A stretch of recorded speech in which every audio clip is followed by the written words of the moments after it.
आज हम आर्टिकल 225 देख लेते हैं। 226 भी हमारा कंप्लीट हो चुका है। आपने वीडियो ना देखा हो तो वीडियो देखिएगा। 225 में देखिए क्या दिया है। 225 में ये दिया है कि संविधान के प्रारंभ होने पर जो शक्तियां उच्च न्यायालय को मिली हुई थी वो वैसी ही रहेंगी।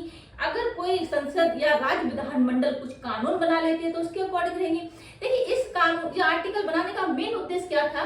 देखिए भारत के स्वतंत्र होने से पहले उच्च न्यायालय ब्रिटिश राज के कानूनों गवर्नमेंट ऑफ इंडिया 1935 ठीक है से बनाए गए थे। ब्रिटिश राज के कानूनों जो गवर्नमेंट ऑफ इंडिया 1935 है उससे बनाए गए थे। उच्च न्यायालय के जो कामकाज वगैरह उसके आधार पर बनाए गए थे। ठीक है देखिए नए संविधान लागू होने पर क्या हुआ। नए संविधान लागू होने पर उच्च न्यायालय के जो उनके कामकाज थे जैसे कि हो गया क्षेत्र अधिकार, नियम बनाने की शक्ति, बैठकों का संचालन, न्यायाधीशों की शक्तियां वो वैसे ही रहेंगी। ठीक है ऐसा क्यों हुआ, वैसे की वैसे क्यों रहेंगी ताकि कामकाज में प्रॉब्लम ना हो। तो जो इनको पहले शक्तियां मिली हुई थी वो एज इट वैसी रहेंगी, कोई उनमें बदलाव नहीं आएगा, इसलिए आर्टिकल बनाया गया था।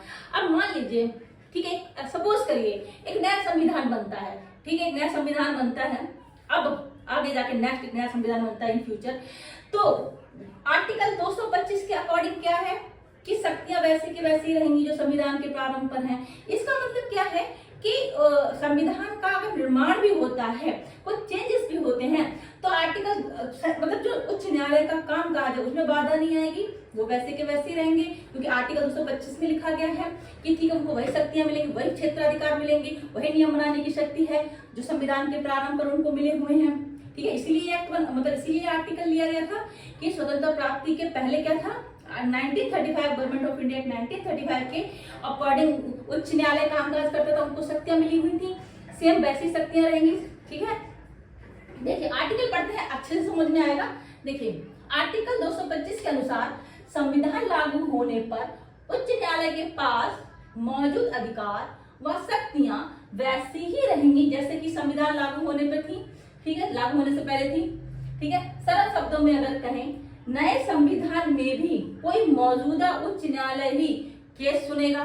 ठीक है वही अदालतों के नियम बनाएगा जैसे पहले कर रहा था, उसके कामकाज वैसे ही रहेंगे, वही बैठ के चलेंगे, वही न्यायाधीशों के सब रहेगा। ठीक है न्यायाधीशों के जो उनके कामकाज का तरीका वैसा ही रहेगा, वो अपने रूल्स बनाएंगे तो सब कुछ वैसे ही रहेंगी। ठीक है जैसे संविधान बना, ठीक है स्वतंत्रता प्राप्ति के बाद संविधान बना तो इन आर्टिकल 225 के अकॉर्डिंग सब वही शक्तियां मिली हुई थी जो स्वतंत्रता के पहले गवर्नमेंट ऑफ इंडिया 1935 से मिली हुई थी, वैसे ही उनका कामकाज रहा। ठीक है देखिए कोई चेंजेस होगा तो संसद नियम बना के करेगी, कानून बनाएगी।